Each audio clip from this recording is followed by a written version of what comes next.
October 25th, 1942. 0050 hours. A radio room in Rabaul, New Britain. A Japanese signals officer tears a message off the receiver and runs it to the duty desk. The message is short. It contains one word. The word is Banzai.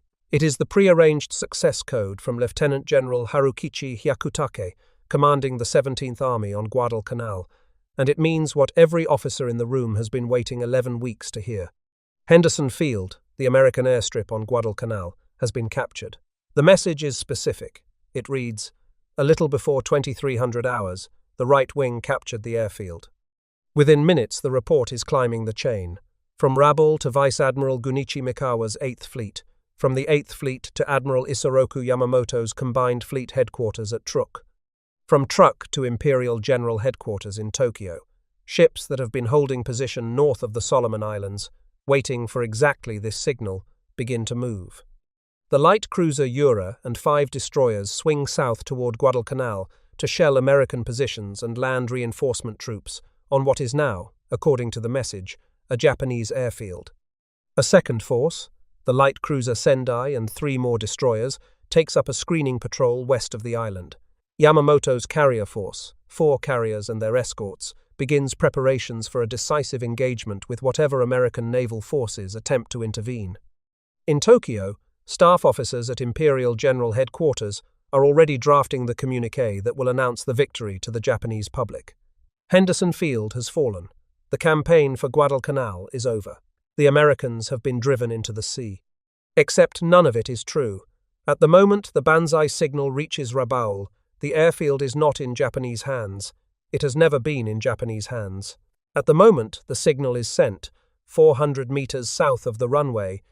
A Marine sergeant named John Basilone is firing a water-cooled 30 caliber Browning machine gun into a wall of Japanese infantry charging through the rain.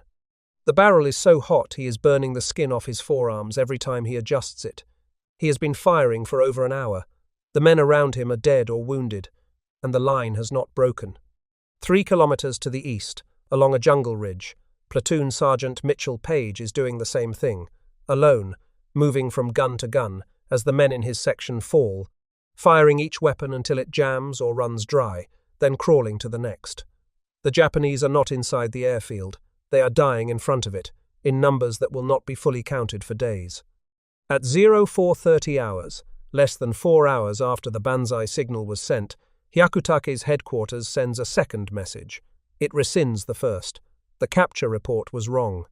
The right wing did not take the airfield. It crossed a large open area in the dark and the rain, and believed it was the runway. It was not. By 0700 hours, the official assessment from 17th Army headquarters has been downgraded from victory to one word, unknown. But the ships have already sailed.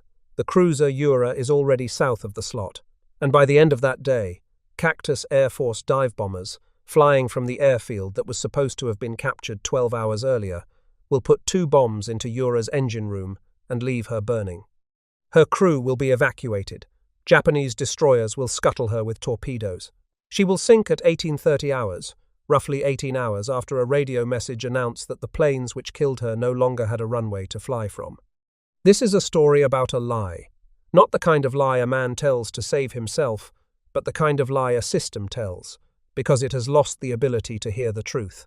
It is a story about the night the Japanese Empire told itself it had captured the most important airfield in the South Pacific, and about the men, the actual men, whose refusal to die turned that announcement into the most consequential retraction of the entire war. To understand how Japan came to broadcast its own defeat as a victory, we have to go back further than Guadalcanal. We have to go back to a doctrine that was not written in any manual, but was carved into the bones of every officer and every private in the Imperial Japanese military. It was called Seishin, and it was the belief that the spirit of the Japanese soldier was itself a weapon, superior to any technology, any material advantage, and any number of enemies. It was not a metaphor, it was policy. The roots of Seishin reached back decades, to the Meiji Restoration and the deliberate revival of Bushido, the warrior code, as a tool of national identity. By the 1930s, Japanese military academies were teaching their cadets that willpower could overcome firepower.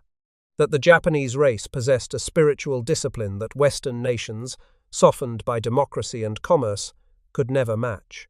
That the correct response to a machine gun was not a flanking maneuver, but a charge, because the man who charged with enough spirit would reach the gun before the bullets reached him. It sounds irrational. It was irrational.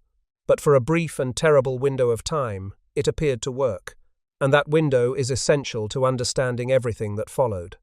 Because Seishin was not just a philosophy, it shaped logistics, intelligence, and planning.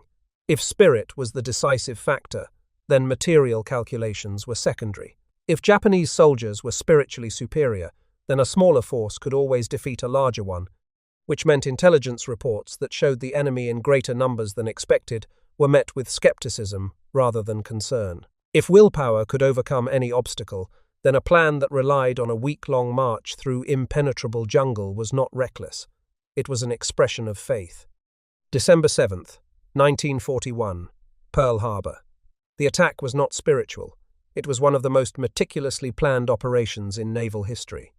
But the mythology that grew around it in Japan was entirely spiritual. Japan had struck the most powerful navy on Earth and crippled it in 2 hours. The lesson Tokyo drew was not that surprise, and planning had won. The lesson Tokyo drew was that Japanese spirit had proven itself against American steel. Within 6 months, the list of conquests was staggering. Malaya fell. Singapore, the so-called impregnable fortress, surrendered with over 80,000 British and Commonwealth troops, the largest surrender in British military history. The Dutch East Indies collapsed. The Philippines fell. Burma was overrun. Wake Island, Guam, Hong Kong. In 150 days, the Japanese Empire had seized a territory larger than the conquests of Alexander the Great, and it had done so against the combined forces of the British Empire, the United States, the Netherlands, and Australia. The effect on the Japanese military leadership was intoxicating. Historians have a name for it. They call it victory disease. It is the condition in which an unbroken series of successes convinces an organization that it cannot lose, that its methods are not merely effective, but divinely ordained, and that any failure is a failure of will rather than a failure of planning. By the spring of 1942, victory disease had become the operating system of the Imperial Japanese military. The question of whether American soldiers could fight was considered settled. They could not. The men who had surrendered at Bataan, at Corregidor, at Singapore, were proof that Western troops lacked the spiritual fortitude to endure real combat. The prevailing attitude among Japanese officers was captured in a phrase that circulated through headquarters across the Pacific. It would take, they said, one brush of the armored sleeve to sweep the Americans away. Then came June of 1942, Midway. 4 Japanese fleet carriers, Akagi, Kaga, Soryu, and Hiryu, sunk in a single day. The striking arm of the combined fleet, the force that had made every conquest possible, destroyed by American dive bombers in a matter of minutes. It was the worst naval defeat Japan had suffered in modern history. And Japan did not process it as a defeat. The news was suppressed. Wounded sailors were quarantined. The surviving crews were dispersed to prevent them from talking. The official narrative was adjusted. Midway was a setback, not a reversal. The spiritual superiority of Japan remained intact. It was in this atmosphere, an atmosphere in which the system had been designed from top to bottom to confirm Japanese invincibility, that the Japanese military decided to build an airfield on a malarial island in the southern Solomon chain. The island was called Guadalcanal, and the airfield they were building on it would become the most strategically important flat piece of ground in the Pacific. The reason was geography. Henderson Field, as the Americans would name it after Major Lofton Henderson, a Marine pilot killed at Midway, sat in the only position from which land-based aircraft could control the air over the southern Solomons and the sea lanes between Australia and the United States. Whoever held that airfield controlled those sea lanes. If Japan held it, Japanese bombers could cut the supply route to Australia and isolate the entire continent. If the Americans held it, American fighters and dive bombers could intercept any Japanese ships or aircraft moving south. The airfield was not just a runway. It was a lever. And whoever held the lever controlled the South Pacific. On August 7, 1942, the 1st Marine Division under Major General Alexander Archer Vandergrift landed on Guadalcanal in the first American ground offensive of the war. They took the unfinished airfield in 2 days against light opposition. The Japanese construction troops fled into the jungle. The Marines began finishing the runway with captured Japanese equipment, a single bulldozer, and their own hands. They laid pierced steel planking over packed coral and designated the strip Henderson Field. By August 20th, the first aircraft landed on the packed dirt strip. 19 Wildcat fighters and 12 Dauntless dive bombers, flown in from the escort carrier Long Island. They were the beginning of what would become known as the Cactus Air Force, named for the island's Allied codename. The pilots were a mixed group, Marines, Navy, and later Army, flying from a runway that turned to mud when it rained and kicked up blinding clouds of coral dust when it did not. Their fuel was stored in captured Japanese drums. Their mechanics cannibalized wrecked aircraft for parts. They lived in tents and dugouts at the edge of the field and ate the same short rations as the infantry. But they were the reason everything that followed mattered. With the Cactus Air Force flying from Henderson, the Americans controlled the air over the Solomon Islands during daylight hours. No Japanese ship could approach the island by day without being attacked. No Japanese transport could unload troops or supplies within range of the field between sunrise and sunset. The airfield turned Guadalcanal from a position that could be starved into submission into a position that could fight back. Every Japanese attempt to retake the island was, at its core, an attempt to shut down those aircraft. Every American effort to hold it was, at its core, an effort to keep them flying. But the Marines were immediately in trouble. On the night of August 8th to 9th, in the Battle of Savo Island, a Japanese cruiser force under Vice Admiral Mikawa surprised an Allied naval squadron in the darkness between Guadalcanal and Tulagi. In barely 37 minutes, 4 Allied heavy cruisers were sunk, 3 American and 1 Australian. Over 1,000 sailors died. It was one of the worst naval defeats in American history. The surviving Allied ships withdrew, and they took the transport fleet with them. The transports had not finished unloading. When the Marines woke on the morning of August 9th and looked out at the water, the fleet was gone. They were alone. They had roughly half their ammunition, half their food, and almost none of the heavy equipment that had been scheduled to come ashore on the second day. The officers burned classified documents. Division headquarters drew up contingency plans for guerrilla operations in the hills if the perimeter was overrun. Vandergrift put his men on 2 meals a day, then on captured Japanese rations, which included canned fish, rice, and a soy-based condiment the Marines found barely edible. Malaria began tearing through the ranks within weeks. By September, hundreds of Marines were reporting to sick call every day with fevers that hit 104 degrees. Dysentery was endemic.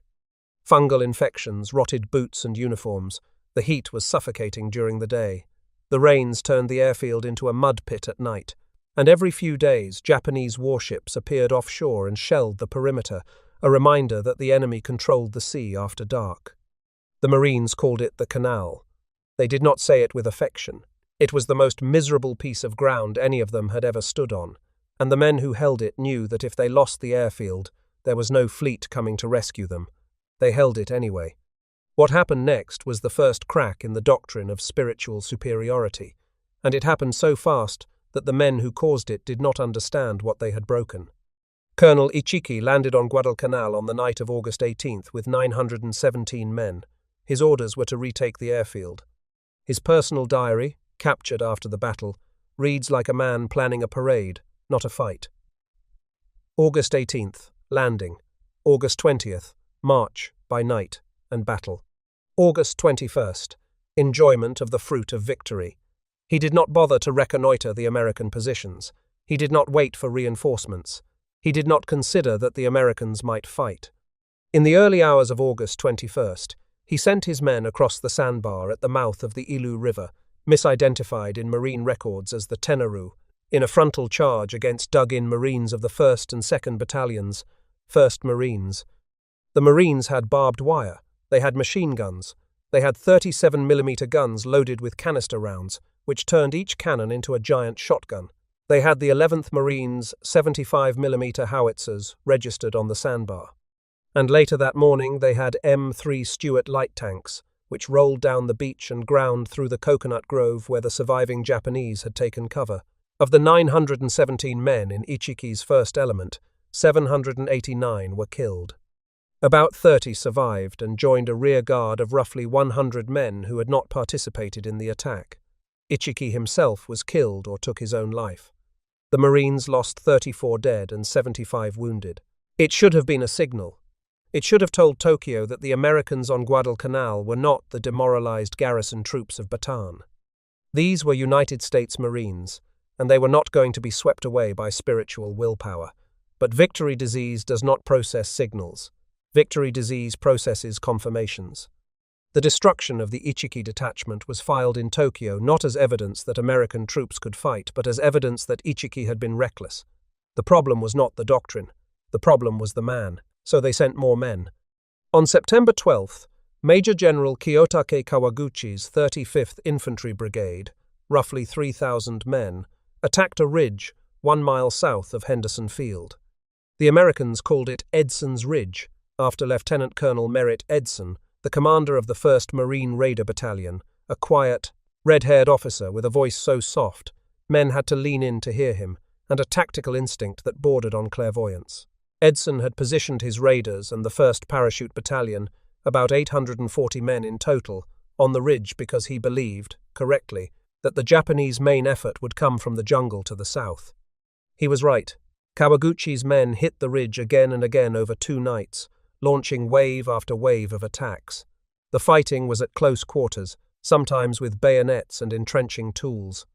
Colonel Pedro del Valle's 11th Marines fired their artillery at dangerously close range, shells exploding so close to friendly positions that the blast concussions knocked Marines off their feet.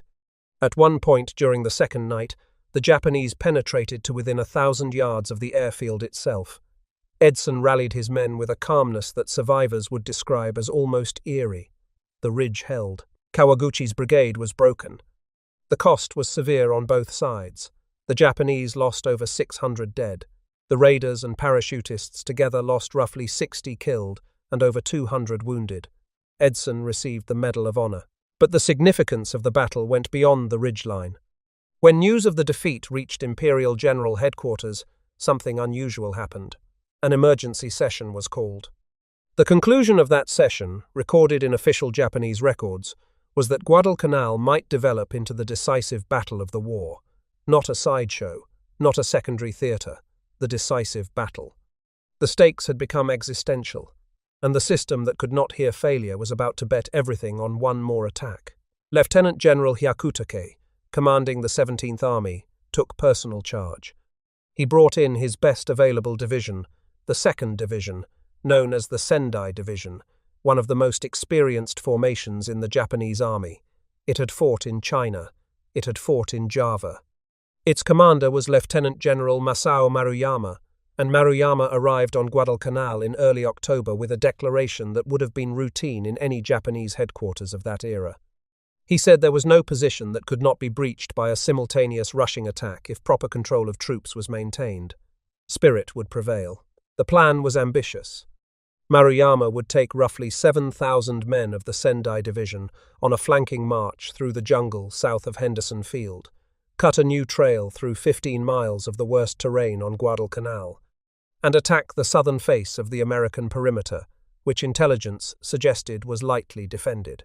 Meanwhile, Major General Tadashi Sumiyoshi's artillery and infantry would stage a diversionary attack along the coast from the west, and Colonel Akinosuke Oka would swing inland with the 124th Infantry to hit the Americans from the southwest.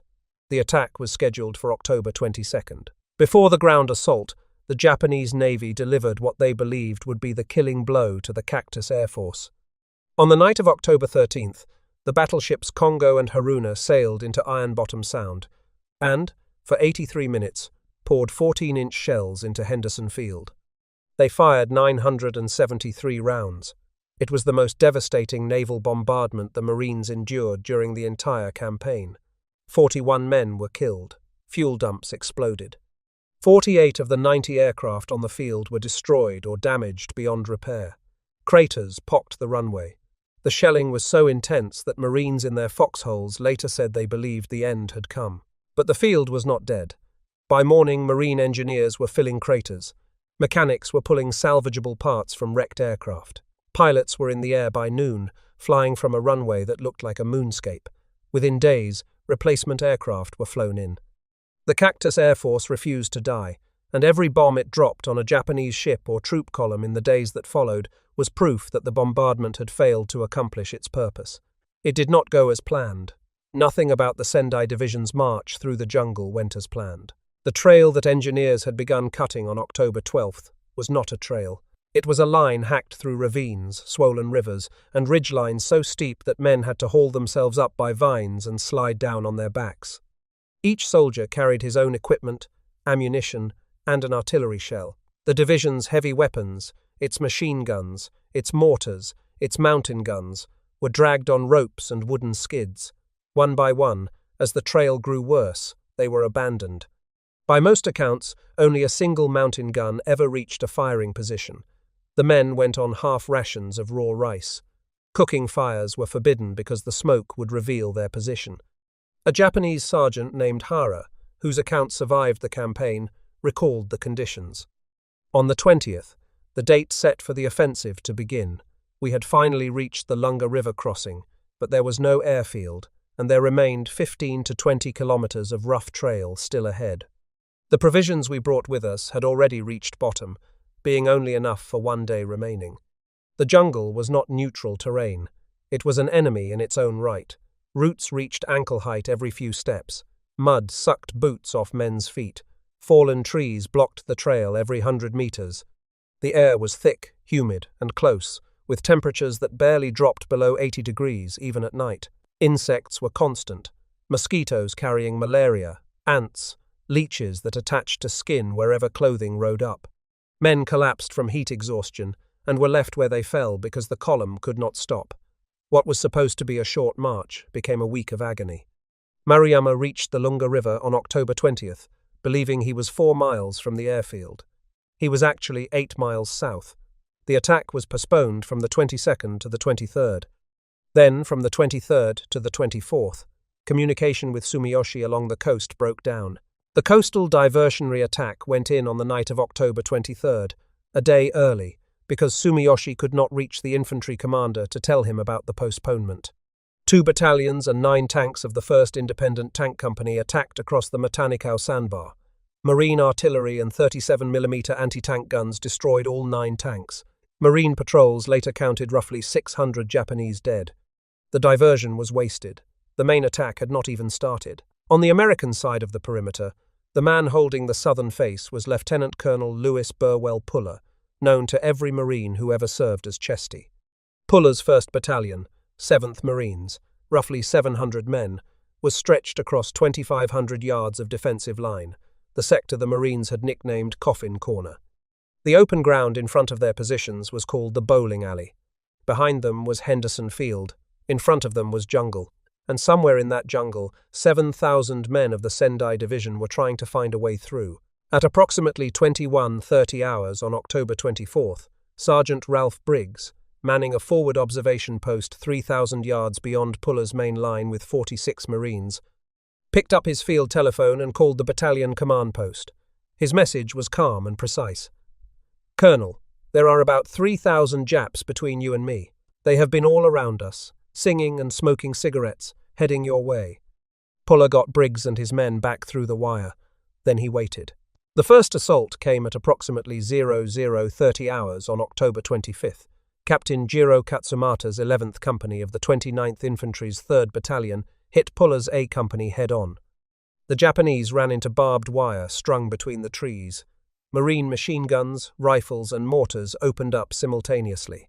The 11th Marines artillery, registered on the approaches, began dropping high explosive into the Japanese assembly areas. Katsumata's company was virtually annihilated before 0100. At 0115, the 9th Company charged C Company's sector. They ran directly into the machine gun section commanded by Sergeant John Basilone. Basilone had 2 sections of heavy water-cooled Browning machine guns, 16 men and 4 guns. When one section was overrun and only 2 men were left alive, Basilone picked up a machine gun, the weapon and its tripod weighing over 90 pounds, and ran it to a new position on the threatened flank, fighting through a group of Japanese soldiers on the way. With ammunition nearly exhausted and the supply line cut by Japanese infiltrators, He ran 150 yards through enemy-occupied ground to bring back belts of ammunition. He kept his guns firing for 3 days and nights without sleep. A private first class named Nash Phillips, who lost a hand in the fighting, remembered it afterward. He said Basilone had a machine gun on the go for 3 days and nights without sleep, rest, or food. His face was dirty, black from gunfire and lack of sleep. Phillips said he would never forget it. Basilone's guns were not the only thing holding the line, but they were holding the part of the line the Japanese most wanted to break. His Medal of Honor citation would later credit him with contributing in large measure to the virtual annihilation of a Japanese regiment. He was the first enlisted Marine in World War II to receive the Medal of Honor. But the Japanese kept coming. About 100 men from Colonel Furumiya's 29th Infantry broke through Puller's center and carved a salient roughly 150 yards wide deep into the Marine line. The situation was critical. Puller called the 11th Marines and delivered the request that every Marine who has ever read the history of Guadalcanal knows by heart. He said, "Give us all you have got. We are holding on by our toenails. If we do not need it now, we will never need it. If they get through here tonight, there will not be a tomorrow." Del Valle's artilleryman answered. The 11th Marines had dug in south of Henderson Field with their 2nd and 3rd Battalions firing 75mm pack howitzers and the 5th Battalion firing 105mm howitzers, positioned to cover the entire perimeter with indirect fire. Del Valle had been distressed weeks earlier, when the division's 155mm howitzer battalion and its counter-battery sound and flash equipment had been left behind in New Zealand for lack of transport. Space. But what he had was enough. The gunners fired barrage after barrage in depth in front of the threatened sector, walking shells through the jungle where the Japanese were forming up for their next charge. A captured Japanese soldier, interrogated after the battle, asked to see the automatic artillery the Americans were using. He could not believe human crews were loading and firing shells at the rate the 11th Marines sustained through the night.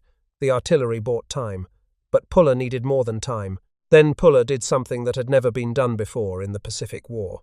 He called for army reinforcements. The 3rd Battalion, 164th Infantry Regiment, a Miracle Division, had landed on Guadalcanal on October 13th.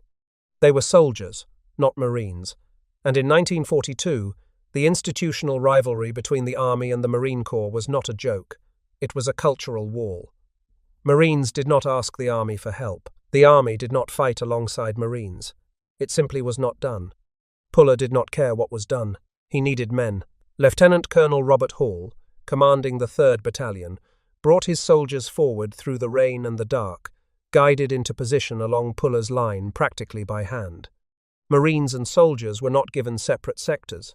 They were intermingled, fed into the same foxholes and the same firing positions, because there was no time to organize anything else. Puller reportedly told Hall, "I do not know who is senior to who right now, and I do not give a damn. I will be in command until daylight, at least, because I know what is going on here and you do not." Hall answered, "I understand you. Let us go." It was the first time a United States Army unit conducted offensive action against the enemy in the Second World War. The soldiers of the 164th carried M1 Garand semi-automatic rifles, which gave them a markedly higher rate of fire than the Marines' bolt-action Springfields. The 2 battalions held through the night. When it was over, Major General Vandergrift issued a unit commendation praising the 164th's overwhelming superiority over the enemy, and awarded Lieutenant Colonel Hall the Navy Cross, a Marine Corps decoration almost never given to an Army officer. The Marines had their own commendation for the soldiers of the 164th. They called them the 164th Marines. And while Puller's line was holding on the southern perimeter, the false report was climbing the chain. The origin of the lie was the right wing of Maruyama's attack force, the 230th Infantry under Colonel Toshinari Shoji. Shoji's men had been assigned to attack east of Puller's position. In the darkness and the rain, the 1st Battalion of the 230th drifted off course, stumbled into the Marine perimeter, exchanged fire, and was thrown back. But in the confusion, Maruyama's staff interpreted the initial contact as a breakthrough. The troops had crossed a large open area and believed it was the airfield. It was not. It was a clearing in the jungle. The prearranged success code was transmitted. Banzai. Henderson Field has been captured. Understand what happened here. because it is the moment the entire story turns. The 17th Army, Hyakutake's own headquarters, did not send an officer forward to confirm the report before transmitting it. They did not wait for a second source. They did not ask for a description of the terrain the right wing was standing on. They received a garbled report from a unit that had been fighting in the dark in a rainstorm after a week-long jungle march, and they broadcast it as fact to the entire Japanese naval and military command structure in the South Pacific. They did this because the system was designed to confirm success. The code word for victory had been prepared. The victory was so expected that since September, Hyakutake's staff had drawn up a surrender protocol in which Vandergrift would advance up the coast carrying an American flag and a white flag to capitulate. The entire apparatus was waiting for the word banzai, and when something that sounded enough like success arrived, the apparatus accepted it without question. This was not the first time it had happened. In August, during the sequence of events that led to the Battle of the Eastern Solomons, the Japanese Army had falsely reported success to the Navy, triggering a naval engagement based on a ground victory that had not occurred. The pattern was systemic. The chain of command was not a communication system. It was a confirmation system. Information flowed upward only when it matched what the higher levels wanted to hear. And the confirmation cost lives. Real ships, real sailors, real consequences. When the light cruiser Yura sailed south on the strength of the banzai signal, she sailed toward an airfield that was supposed to be in Japanese hands. Instead, she sailed toward an airfield that was launching American aircraft. Cactus Air Force dive bombers found her the next morning, October 25th. 5 SBD, 3 Dauntless dive bombers put 2 bombs near her engine room. More attacks followed throughout the day. By afternoon, Yura was dead in the water. Her crew was taken off. Japanese destroyers Harusame and Udachi scuttled her with torpedoes. She sank at 18:30 hours at a position south of the slot. A cruiser and her crew sacrificed to a lie, not a deliberate lie, a systemic lie. The kind of lie that an organization tells when it has spent years building a structure in which the truth cannot travel upward because the structure was never designed to carry it. Every like on this video keeps the story of those men visible a little longer. The men who held the line and the men who drowned when a ship sailed on a false report. Both sides deserve to be remembered accurately, not with mythology, not with propaganda, but with the truth of what happened. That matters. But the battle was not over. On the night of October 25th, Maruyama attacked again. This time, the assault fell on the 2nd Battalion, 7th Marines under Lieutenant Colonel Herman Hanneken, positioned on a ridge east of Puller's line. It was here, on a saddle between F and G companies, that Platoon Sergeant Mitchell Paige held a machine gun section of roughly 33 men. In the early hours of October 26th, after Japanese howitzer fire tore through the position, an assault force, estimated at several hundred to over 1,000 men, charged the ridge. One by one, the men in Paige's section were killed or wounded. Paige did not withdraw. He moved from gun to gun, firing each one until it was knocked out or jammed, then crawling to the next. At one point, a Japanese soldier lunged at him with a bayonet, stabbing his hand. Paige killed the man in close combat. When only he was left firing, he kept firing. When reinforcements finally arrived, Paige did something that the men who witnessed it would talk about for the rest of their lives. According to those present, he called out to the arriving Marines to fix bayonets and follow him. Then he picked up a machine gun, cradled it against his hip, and led a charge down the ridge, firing as he ran, driving the Japanese off the position. He counted 98 Japanese dead on the ridge, and approximately 200 more in the ravine below. Paige received the Medal of Honor. He would be the last surviving Guadalcanal Medal of Honor recipient when he died in 2003. On the morning of October 26th, Major Odell Connolly of the 2nd Battalion Seventh Marines gathered a scratch force of rear echelon troops and the remnants of G Company, and led a counterattack that sealed the breach in Hanneken's line. Further Japanese attacks along the Matanikau also failed. By 0800 on October 26th, Hyakutake ordered a general retreat. The survivors of Maruyama's left wing and reserve fell back to the upper Matanikau. Shoji's right wing, the unit whose false report had started everything, withdrew east toward Coley Point. The numbers tell the story with a clarity that no narrative can match. Of the roughly 7,000 men Maruyama brought through the jungle, Between 2,200 and 3,000 were killed in 2 nights of fighting. Some accounts place the Sendai Division's total losses, including the march and the aftermath, above 3,500. American dead numbered between roughly 60 and 80. If your family has a connection to Guadalcanal, in any branch, any nation, I would be honored to read their story in the comments. A name, a unit, a detail they remembered. Those fragments are the real history. They deserve to be preserved by the people who carry them. The consequences of Henderson Field reached far beyond the ridgelines and the jungle. When the airfield did not fall, the entire Japanese strategic position in the South Pacific began to unravel. Not immediately, not cleanly, but irreversibly. On October 26th, the day Hyakutake ordered the retreat, the Battle of the Santa Cruz Islands erupted northeast of Guadalcanal. Yamamoto's carriers, the force that had been positioned to exploit the capture of Henderson Field, engaged Rear Admiral Thomas Kinkaid's task force. The American carrier Hornet was sunk. Enterprise was heavily damaged. In tonnage, it was a Japanese tactical victory, but the Japanese lost dozens of irreplaceable veteran aircrew, pilots and bombardiers who had been flying combat missions since Pearl Harbor, and who could not be replaced because Japan had never built a training pipeline deep enough to absorb losses of this magnitude. And the victory at sea was hollow because the objective it was meant to support, the capture of Henderson Field, had failed. The planes from Henderson were still flying. The Cactus Air Force was still killing ships. The lever was still in American hands. The broader pattern was devastating.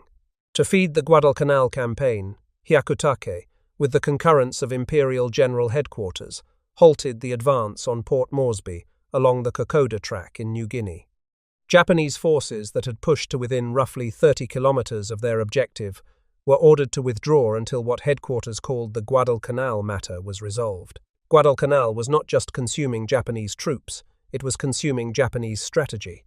Every battalion, every destroyer, every ton of rice sent to the island was a battalion, a destroyer, a ton of rice not available somewhere else. The campaign had become a drain that the Japanese logistical system could not sustain and the Japanese command system could not acknowledge. Because the Japanese could not resupply the island by day, Henderson Field's aircraft made daylight transport runs suicidal. The only option was the Tokyo Express, fast destroyers running down the slot between the Solomon Islands by night, dropping sealed drums of supplies offshore and hoping the currents carried them to the beach. The Japanese called it rat transportation. It delivered men but could not deliver artillery, vehicles, heavy ammunition, or enough food. The troops on Guadalcanal began to starve. The Japanese soldiers called the island Starvation Island. Guadalcanal, a bitter play on the Japanese pronunciation of the name. A Japanese field formula for survival circulated among the troops. He who can stand, 30 days. He who can sit up, 20 days. He who must lie down, 10 days. He who can only urinate lying down, 3 days. He who cannot speak, 2 days. He who cannot blink, tomorrow. When Japanese sailors saw the evacuated troops months later, they were horrified. One account describes men whose digestive organs were so completely destroyed that they could not be given real food, only porridge. Men who had weighed 150 pounds when they landed and weighed 80 when they were carried off. The full cost of the Guadalcanal campaign was staggering. Over the 6 months of fighting, roughly 7,100 Americans were killed across all services, on the ground, in the air, and at sea, and another 8,000 wounded. Japanese losses were catastrophic. Standard campaign histories estimate that approximately 25,000 experienced Japanese ground troops died during the campaign, with as many as 3/4 of those deaths coming not from combat but from starvation, malaria, dysentery, and other tropical diseases. The sea around Guadalcanal claimed its own toll. So many warships were sunk in the strait between Guadalcanal and Tulagi that the Americans gave it a name. They called it Iron Bottom Sound. This is the part of the story that separates history from mythology. The men Basilone and Paige killed on those ridgelines were not faceless enemies. They were men who had marched for a week through jungle so thick the sun never reached the ground, who had eaten raw rice and drunk river water, who had abandoned their mortars and their machine guns one by one along a trail so steep they hauled themselves up by roots, and who, when they finally reached the wire and the machine guns, charged anyway, because the doctrine they had been raised in told them that their spirit would carry them through. It did not. Spirit does not stop a .30 caliber bullet. Willpower does not clear barbed wire. Saishin, the thing they had been told made them invincible, was the thing that was killing them. Not because they lacked courage. Their courage was extraordinary. They charged into fire that would have broken any army on earth, and they kept charging until there was no one left to charge. The failure was not in the men. The failure was in the system that sent them. And the system could not learn, because the system was not designed to learn. It was designed to win. When it did not win, it had no category for the result. It could not say, the Americans fought better than we expected. It could only say, we did not fight hard enough. More spirit was needed, more men, more charges. The answer to every failure was the same prescription that had caused the failure. This is what the false report reveals. It was not an accident. It was the system working as designed. When the troops of the 230th Infantry crossed an open area in the rain and the dark and reported it as Henderson Field, Hyakutake's headquarters believed them because believing them was the only option the system allowed. The alternative, that the attack had failed, that Maruyama's division was being destroyed, that the Americans were holding, was not a reportable outcome. The apparatus was built to receive victory. When something arrived that could be interpreted as victory, it was received. The inter-service recriminations that followed were brutal. A Japanese army officer, in an exchange captured in post-war records, said to a naval counterpart, "You landed the army without arms and food and then cut off the supply. It is like sending someone on a roof and taking away the ladder. The Navy blamed the Army for failing to take the field. The Army blamed the Navy for failing to supply the men who were supposed to take it. Neither service blamed the doctrine that had told both of them the Americans could not fight." After the October defeat, there would be no more major Japanese ground offensives on Guadalcanal. But the campaign was not over. In mid-November, the Japanese made one final attempt to change the balance. A massive reinforcement convoy, 11 transports carrying 7,000 troops and their heavy equipment, sailed for Guadalcanal under the protection of a bombardment force that included 2 battleships. The resulting naval battle of Guadalcanal, fought over 3 nights from November 12th to the 15th, was one of the most brutal surface engagements of the entire war. 2 American rear admirals, Daniel Callahan and Norman Scott, were killed in the first night action. The battleship Hiei was crippled and sunk. In the second night action, the American battleship Washington sank the Japanese battleship Kirishima in one of the few true battleship duels of the Pacific War. And the transports, the whole point of the operation, were caught by Cactus Air Force aircraft the next morning.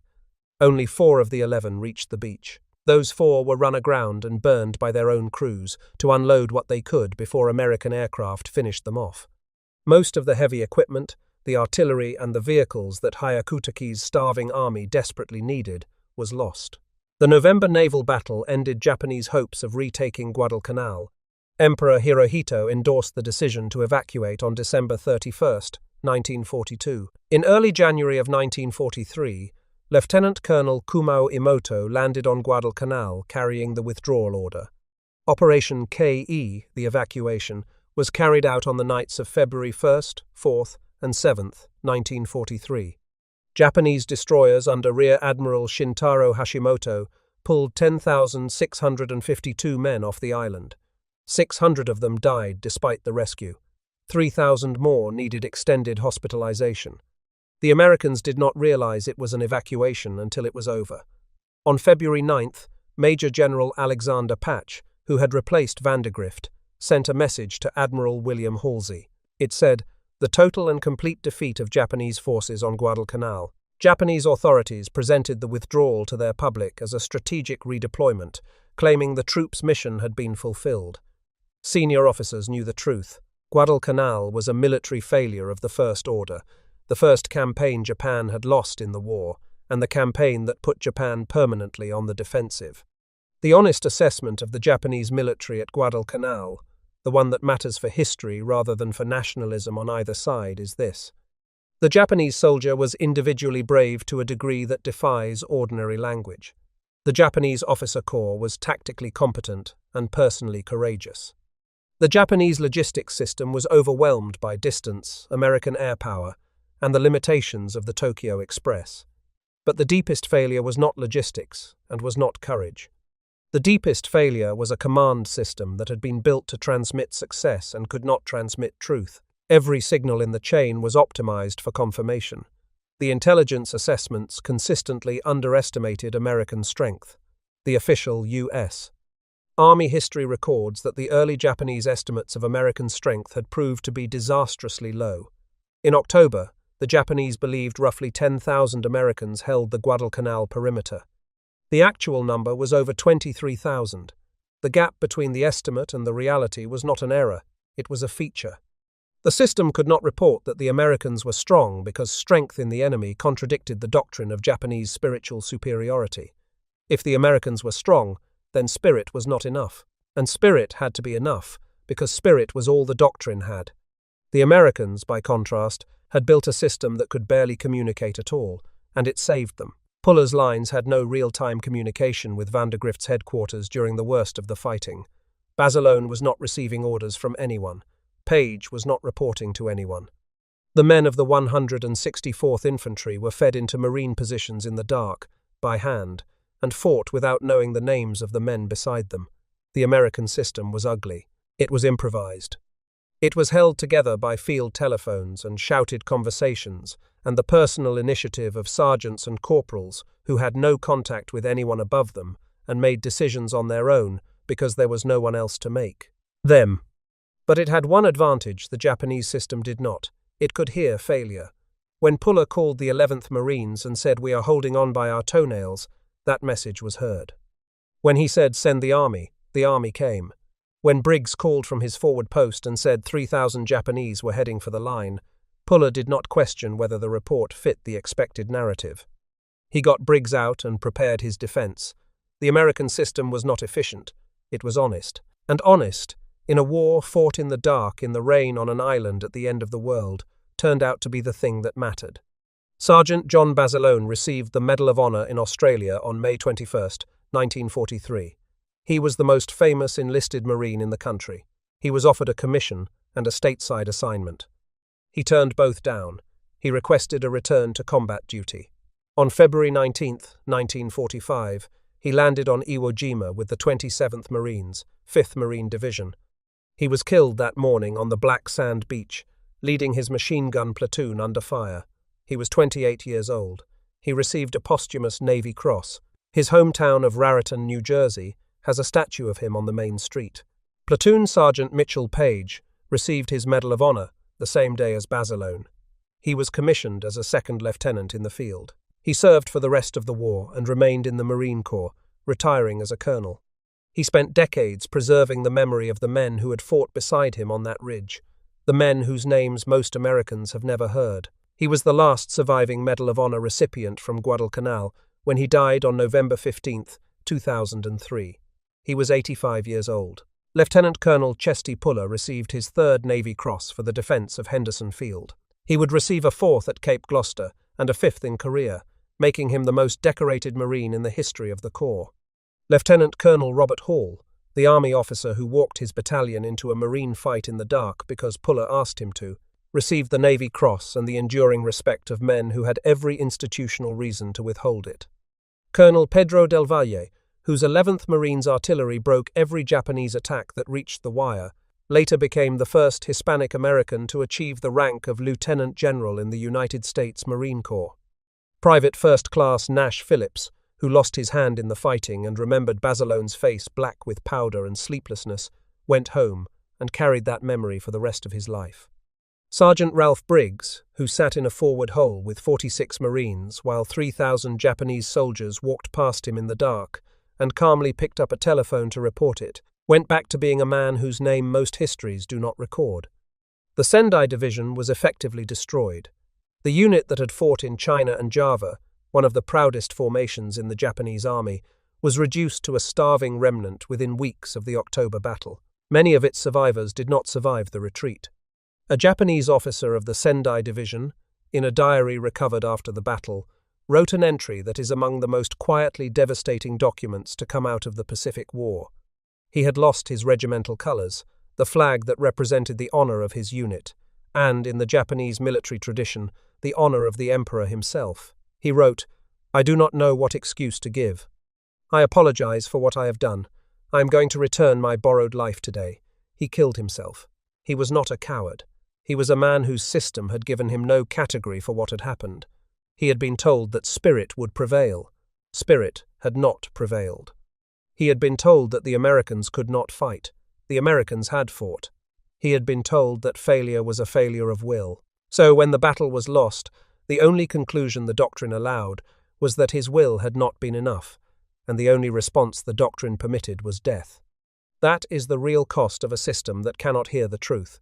It does not only lose battles, it loses the men who fight them, not to enemy fire, but to the weight of a lie they were never given the tools to question. Henderson Field was never captured. The runway that the Banzai signal said had fallen kept launching aircraft for the rest of the campaign.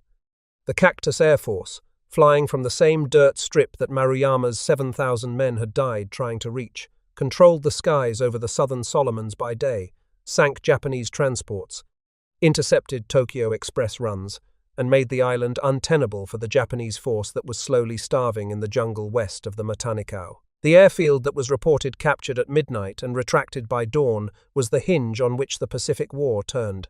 Guadalcanal, together with Midway, marks the moment Japan went from advancing to retreating, from attacking to defending, from an empire that believed its spirit could overcome any obstacle to an empire discovering one ridgeline and one sandbar and one burning cruiser at a time.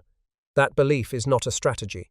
The men who held Henderson Field that night, Marine and Army, did not know they were fighting a turning point.